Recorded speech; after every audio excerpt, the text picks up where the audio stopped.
Welcome back to Think Tech. It's 1 o'clock rock here on a given Monday, and that means it's time for Research in Manoa, one of our favorite shows.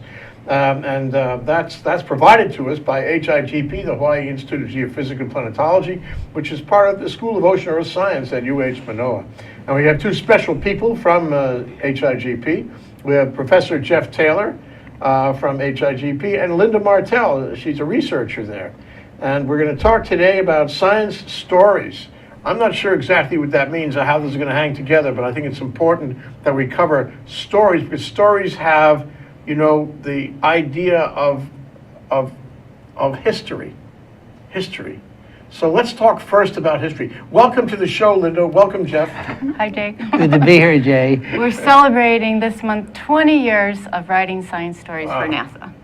That is a long time. Yeah. On our website, Planetary Science Research Discoveries, and it's Planetary Science Research Discoveries. It's PSRD. PSRD. Hawaii.edu. Hawaii.edu. Okay. And it started out. We have been doing education things together, but we both like the communication of these ideas and telling the science stories. And it's important and for it's the a public way to know these stories. Yeah, and it's one of the ways we can. One of the questions people will always ask is, well, what good is this? Well, our job is to say what good it is, and also just to say, here's a greater world around us. We aren't just Honolulu, or just Oahu, just the Hawaiian Islands, or even just the Earth. It's a much bigger thing we occupy. You know, there's a risk of living on an island where you sort of fold in on a small world and not see the outside. It reminds me of The King and I, where, you remember there's a scene in The King and I where Yul Brynner has a map of the world, and the whole world is Siam. Where, you know, you fold in on yourself, but you need to look outside. We need to look outside. It's important to see the whole. There's also another map, as long as you mention map, the New Yorker's map of the United States, where the Mississippi is actually the Hudson, and it's all. We have that in my office. You know exactly the one you mean. There's two of them. One looks east from California, and one looks west from New York, and it makes everything in between small. I know, but they aren't small, and the whole thing needs to come together. And I think it's true of telling getting the public to learn that concept that this is a big world, a big universe, interrelated world and universe. And that's true. We have to teach students that, and to look at things from different angles, different viewpoints, different data sets even, you know. Some you can look at the United States and think of it in terms of its population, diversity of the population, its education level, or you can even look bigger, that there's diseases to solve, there's exploration to do. You know, there's all different levels that we can look at things. Yeah. And this takes you away from the base instincts that take you into more negative things like war and terrorism and all that. It's better to look big. It's better to see the challenges of humanity. Earth as a whole planet. Yeah. We as inhabitants taking care of it. Yeah. Right, sure. Yeah, taking care of it. And climate you change look at the Earth from afar, you really think, boy, the people living there really should be taking care of each other instead of fighting with each other. And so the perspective planetary science gives us, and astronomy too, is very important. Yeah, it is. It's a message to everyone. Think big, you know, and take care of each other. So when we started PSRD, we wanted to be a source for people that they would know that the science is correct, like we're reporting good science, to be that kind of, you know. Yeah. So what's on there? Articles? We have many features. We find a story that has just come out in a scientific journal that frankly moves us. One of us, at least, who's going to write it. To think when it's unanimous, that is really something. Yeah. Well, it's hard to get a consensus. But once you get an article and you want to explain it, you got to read it, understand it yourself. Now, we are scientists, so that's not so hard to do, but some of these things really are tricky. So, and then you have to explain it. And so I like to say we translate it into English from the original geek. And it's fun to do, to try to get it to explain things. And people, the public, we have gotten good response from the public. We've gotten great response from college students who use them as the basis, beginning at least of a term paper. You can read our summary and then go to the Science Journal. Sure, you get give them more both. out of it. Yeah. It gives you a link to the Science Journal. to the Science And a Journal. glossary. original. Although we try not to use scientific jargon, sometimes you can't help it. So at least we have a glossary, so you can learn that. Yeah, you learn the can't help it. You know, language. sometimes about jargon, and it happens in the legal profession too. Oh, You know, sure. you use a word and you do not know anymore that it's jargon. Yeah. You forgot already. You forgot that that word is actually a technical word, and because you use it so much, it's kind of interesting. So if I find a stiff acronym in there somewhere, a glossary will It help should me. help do you. it. Yeah. Should lead the way Yeah. to its definition. So how often, do you write? And this sounds like a lot of work to me because there's a lot of articles come out, and it's not easy to interpret some of them or make them understandable to the public. How often do you do that?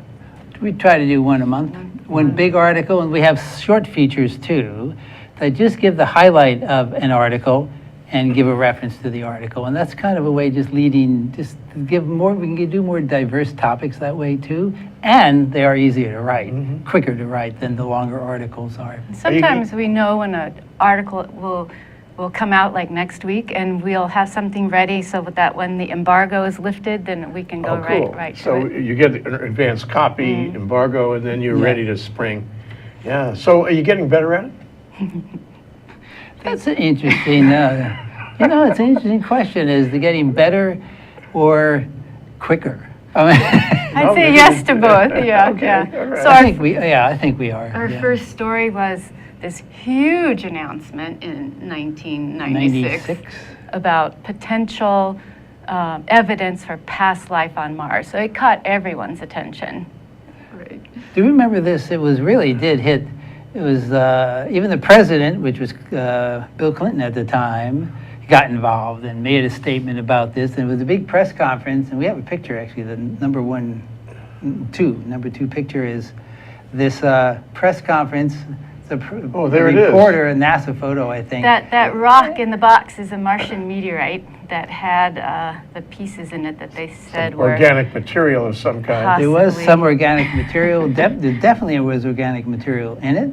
There were things that looked like fossils. Two of the chief discoverers are the ones, they're back or mostly to us there.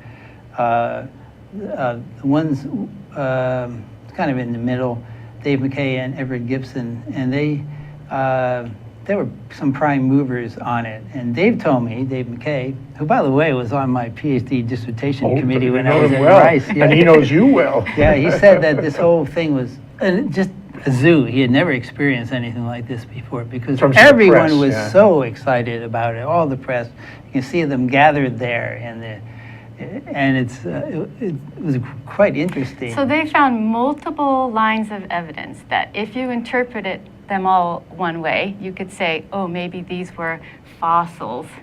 But that was only one way to interpret all the data. Yeah. What was the other way? That it was not formed by, it There was just a ter- regular There was a terrific process. debate about it. Some things like the picture number 4 shows a little thing that looks for all the world like a fossil. That Not right- really. right This in the looks middle like there? that Picture little number worm 4. there looks like a bacteria. It does. It's, however, 10 times shorter in length. And one argument was, well, there's not enough room for all the DNA or even its RNA to fit in it. That was a big debate. Another was, well, actually, that's an artifact of sample preparation.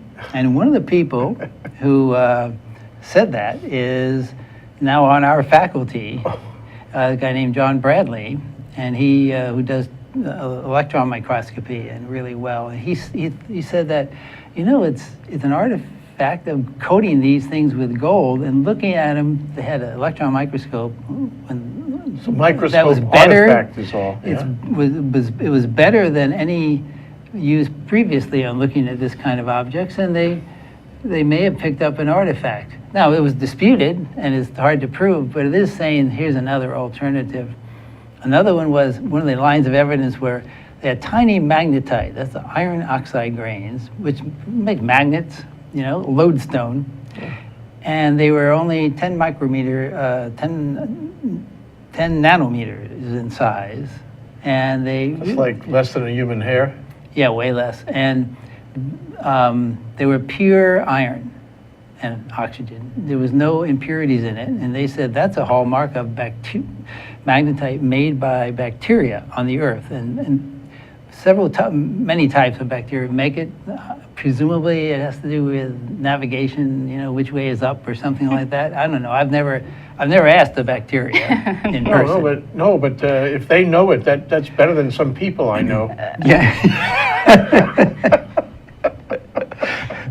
And and it turns out other mechanisms can make these, and one of the great things is that they have to be really pure magnets, and the way to do that has nothing but iron in it, no other elements except for oxygen, of course.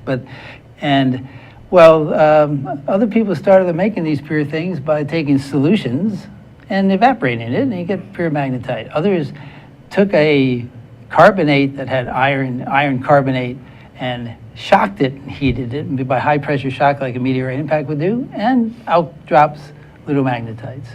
So you and by the way, be sure that it's bacteria at all. No. And here's a really fun fact. Fun fact. A lot of it. Ready for a fun fact? Okay. Fun facts are great. So Dave McKay, he's the leader of this group who looked at this meteorite, and one of the people really opposing the idea or testing it thoroughly, including the idea that magnetites can form by solution chemistry without the role of bacteria, Gordon McKay, Dave's brother. I wonder what they talk about when they get Thanksgiving together. dinner. Yeah, really? Exactly. Then another HIGP researcher, Ed Scott, also found other ways for things in this rock to form besides But it all sounds biological. good for the process, though. Oh, Because you're faced with what could be a phenomenal discovery, and now you have to think of alternatives. Oh yeah, and it also sparked, I think, astrobiology as a whole field. There were people interested in it, but this gave them something much more concrete and something to build around. And it also showed, considering the debate about these observations, which they were good observations, they were also aware of things like contamination. They tested for it themselves, the original team. Well, it shows that you have to test things thoroughly and how hard it is to test it. We have the rock. I mean, really, how hard is it? But there's a worry about contamination on the Earth. Data, the tools, the thought process, the logic, and external phenomenon that might bear on it in some parallel way. I mean, it's enough to give you a headache. And and when we come back from this break, Jeff and Linda, I'm going to ask you whether there are any undisputed signs of life anywhere other than Earth. Don't answer that yet. We're going to come back and see what you do with that We'll think of the question. answer. I'll Google. Okay, Hi, I'm Stan Energy Man, and I want you to be here every Friday. Noon, ThinkTechHawaii.com. Watch the show. Be there. I pity the fool who ain't. I'm Ethan Allen, host of Likeable Science here on Think Tech Hawaii. Every Friday afternoon at 2 p.m., you'll have a chance to come and listen and learn from scientists around the world. Scientists who talk about their work in meaningful, easy to understand ways. And you'll come to appreciate science as a wonderful way of thinking, way of knowing about the world. You'll learn interesting facts, interesting ideas. You'll be stimulated to think more. Please come join us every Friday afternoon at 2 p.m. here on Think Tech Hawaii for Likeable Science with me, your host, Ethan Allen. You're watching Think Tech Hawaii, offering lifelong learning from passionate hosts and fascinating guests ready to explore and explain Hawaii's place in the 21st century. Great content for Hawaii from Think Tech. Bingo, we're back. The 1 o'clock rock, Research in Manoa, with Jeff Taylor and Linda Martell, our regular visitors here on Research in Manoa. Thank you, guys. So we'll be talking about during the break about education. Can we talk about that for a minute? Yeah. I was harping on that I think we need to teach more, people need to appreciate that science is equal in importance, including its historical aspects, to all the humanities, and which are important, both literature, history, anthropology, the study of the human condition, sociology, to see what we're doing now. All these things are important. All can be quantified to some degree. Some is pure art, and has its own sense. In fact, art, for its own sake, is not much different than fundamental science for its own From the sake. creativity. I don't think we're giving enough of the science part, because I think people perceive it to be too hard, when in fact it doesn't have to be, which is why we have our webpage, to try to say, well, this isn't that hard, even though you have the wackiest title imaginable. Very creative people can go into the arts and can go into science. I think they blend. And not only does the PSRD website tell stories about science, but there's a whole other way to get science into people's minds, and that's through books. You could, for example. A book. Look, We have a book. I happen to have a book here. Yeah. This book. See if we can get a shot Right of the here. book. There In you fact, go. we have There's the actually, cover. look, there's the cover in its new incarnation as a Kindle product, available from Amazon. Feel free to buy it. $4.99. A novel. Worth the Impact trust. It's a by novel So by what's the title? It's Taylor. Impact. Impact. It's And by what does it deal with? It looks like J.G. Taylor. that's me, Why do J.J. I feel Taylor. That's me. you? Yeah. And my friend Ron Fodor. We wrote this in the late 70s, published in 1978 or 9. Still relevant. And it's still relevant. It's the threat of a big impact. And we came up with the idea because we were both like to write. He had just written a book about meteorites. It was a meteorite book for children, stones from the sky. And we were talking, and he was making a little money on it, but we were saying, well, if you really want to make a lot of money, you want a meteorite book with sex and violence. So That strains the imagination. The sex life of a meteorite. well, but you do have people involved in the meteorites, and they're prone to both of those activities. Something about the quality of that science, hey? And so we included that in telling the story about the problems with the threat of a So is big this meteorite impact. On Amazon right It's now. on Amazon. Just went And I up, can download it on Kindle. You can download it on Kindle. That's what kids like me do, No, it's fun to write it, and we bring this up to plug the book. Let's face that fact. But the excuse is that actually it is another way of telling science stories. You can tell, because this was classified as science fiction, but it isn't. It is a story about a scientific real threat. And so you get science background about this and how the characters try to save the world from it all. Oh. And you could do the same with science in a moon base, where you would teach true, accurate lunar science as we know it now, Yep. in the context of a fictional story. And I think that is a whole nother great way to way teach of doing science. it. Our webpage does it through nonfiction. We explain an article, but this fiction idea is that you just reach people differently, and maybe different people, or maybe the same people, just differently. Is there a reference on your website to the book? There should be. There is, we do have some little We made a little report about it, yeah. Okay, we did good, good. report, but we So it's impact, exclamation point, Fodor and Taylor, and you can get it on Amazon. Watch your sales skyrocket. No pun intended. Yeah. What's interesting, it's an old book. It's some things, the real technology being used is a bit out of date. So rather than change it all, because it was easier to simply make a Kindle edition with small edits of things that we didn't like the way we had written them. Oh, so the edition with the changes is the Kindle edition. Kindle with Oh, small cool, changes, cool. but not updated. So it is set back at that time. good. So it has kind of outdated technology, but the meteorite science and the impact science is still good. So you may think that I forgot the question I posed just before the break, but I didn't.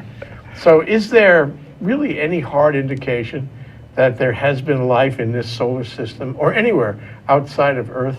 Do we have organic material? Do we have fossils that we believe? How do you feel about the level of science, the level of discovery on this question? So no fossils, but there's chemical elements, and there's things like this on comets and asteroids, and but nothing has been shown to be made by something biological. It's all sort of the building blocks of what life could become. It came to Earth on rocks or in the water, and then somehow life began. But as far as I know, there's no evidence. The best evidence was Anywhere this Martian meteorite, and it just didn't hold up to scrutiny. So at the end of the day, the scientific community was not generally convinced. Unanimous. The original Not authors unanimous. still were. Yeah. So what are we looking for? If we were looking, what would convince you? Oh, that's a good question.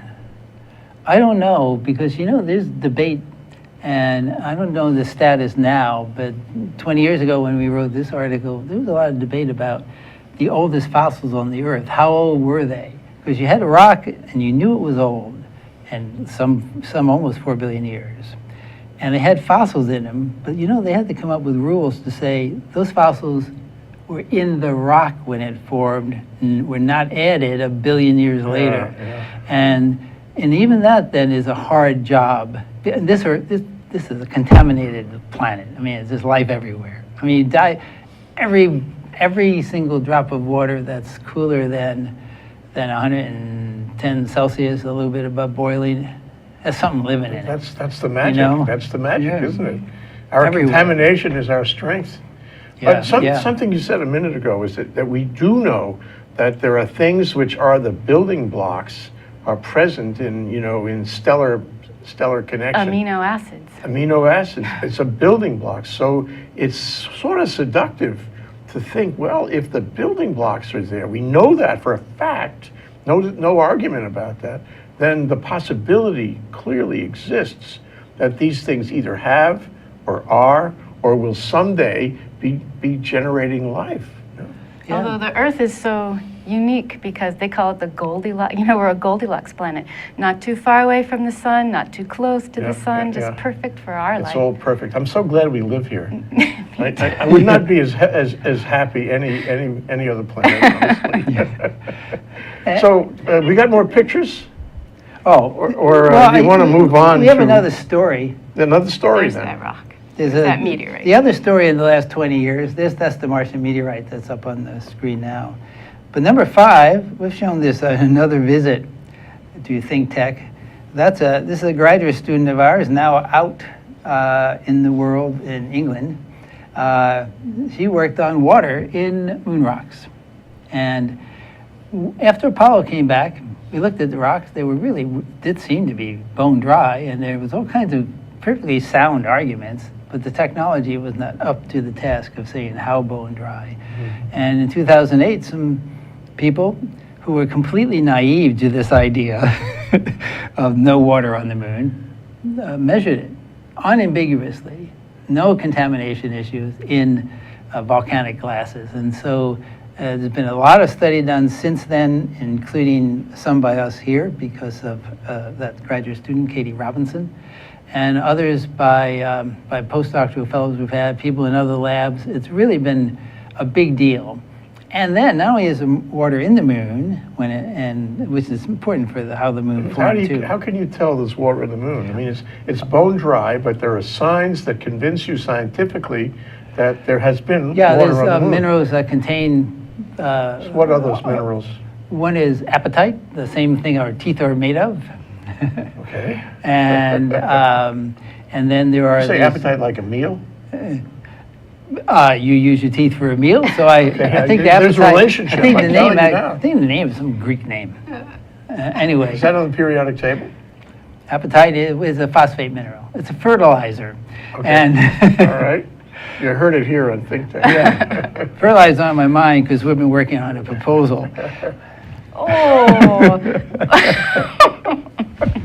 So that demonstrates, to your scientific satisfaction, that there has been water on There's the moon. water in the chemical formula of these minerals.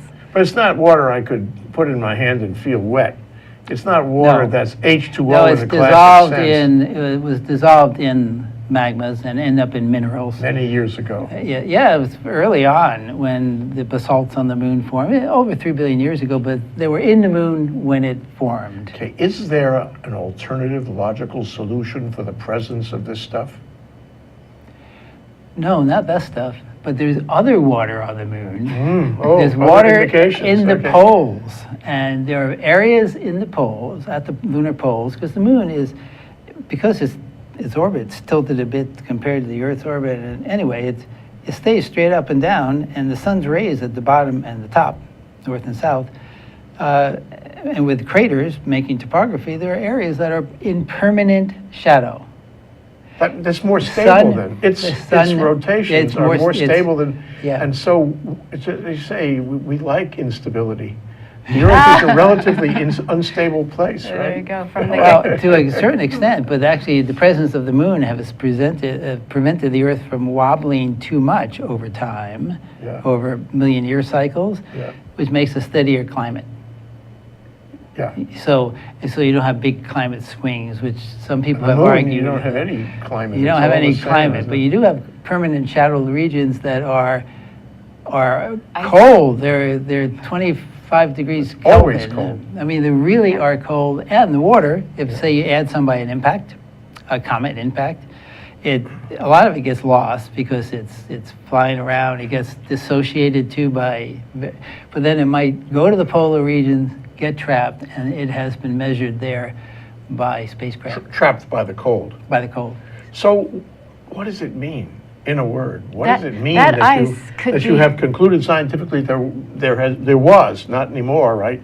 There's only, you Oh, it's know, there. Oh, well, there's signs that water, as we know it, water, H2O Mm-hmm. water, did at one point exist on the moon. What does this mean in the larger sense, since we're looking larger today? You know, and probably never existed was actually water. It's H2O, and it ends up in the form in minerals, or it ends up in ices. So it's solid H2O. Okay. But you probably never had You liquid never go water. swimming, never drink No. that stuff. But that ice could be used as rocket fuel someday. When we go to the moon and we stay, it could be a resource for us. And that opens the whole question of how many other things on the moon could be resources. Right. It's all, Yeah. it's fantastic possibilities, isn't it? Oh, it's fabulous. Yes, you know, let your mind fly every day. And I envy you. it may be the thing that opens up the whole solar system for exploration because you have this big gas station nearby. That's why we've decided to do this show, Research in Manoa, with you guys, Jeff Taylor and Linda Martell, for the next 9 billion years. Oh, yes. Because we know there's enough material out there to keep us busy, right? There is.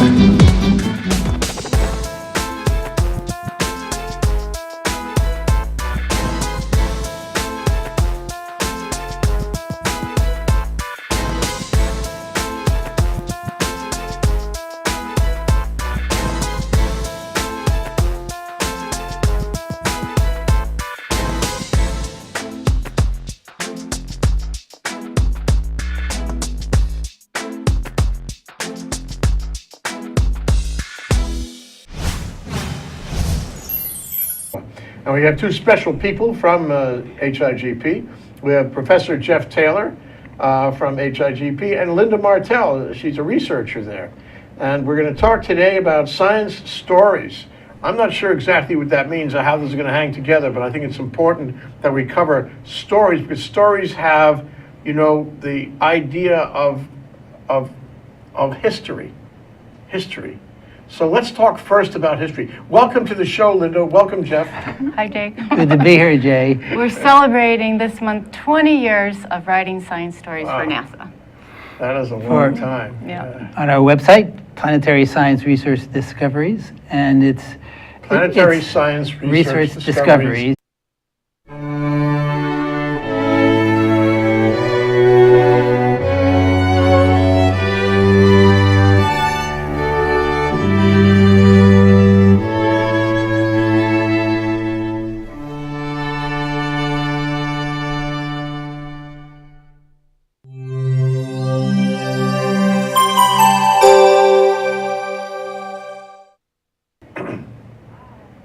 Welcome back to Think Tech. It's 1 o'clock rock here on a given Monday, and that means it's time for Research in Manoa, one of our favorite shows.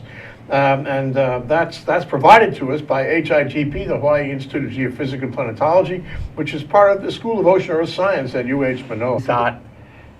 Oh, it's Psrd. Psrd. Hawaii.edu. Hawaii.edu. Okay. And it started out, we have been doing education things together, but we both like the communication of these ideas and telling the science stories. And it's important and for it's the a public way to know these stories. Yeah, and it's one of the ways we can. One of the questions people will always ask is, well, what good is this? Well, our job is to say what good it is, and also just to say, here's a greater world around us. We aren't just Honolulu, or just Oahu, just the Hawaiian Islands, or even just the Earth. It's a much bigger thing we occupy. You know, there's a risk of living on an island where you sort of fold in on a small world and not see the outside. It reminds me of The King and I, where, you remember there's a scene in The King and I where Yul Brynner has a map of the world, and the whole world is Siam. Where, you know, you fold in on yourself, but you need to look outside. We need to look outside. It's important to see the whole. There's also another map, as long as you mentioned map, the New Yorker's map of the United States, where the Mississippi is actually the Hudson, and it's all. We have that in my office. You know exactly the one you mean. There's two of them. One looks east from California, and one looks west from New York, and it makes everything in between small. I know, but they aren't small, and the whole thing needs to come together. And I think that's true of telling getting the public to learn that concept that this is a big world, a big universe, interrelated world and universe, and that's true. We have to teach students that, and to look at things from different angles, different viewpoints, different data sets even, you know.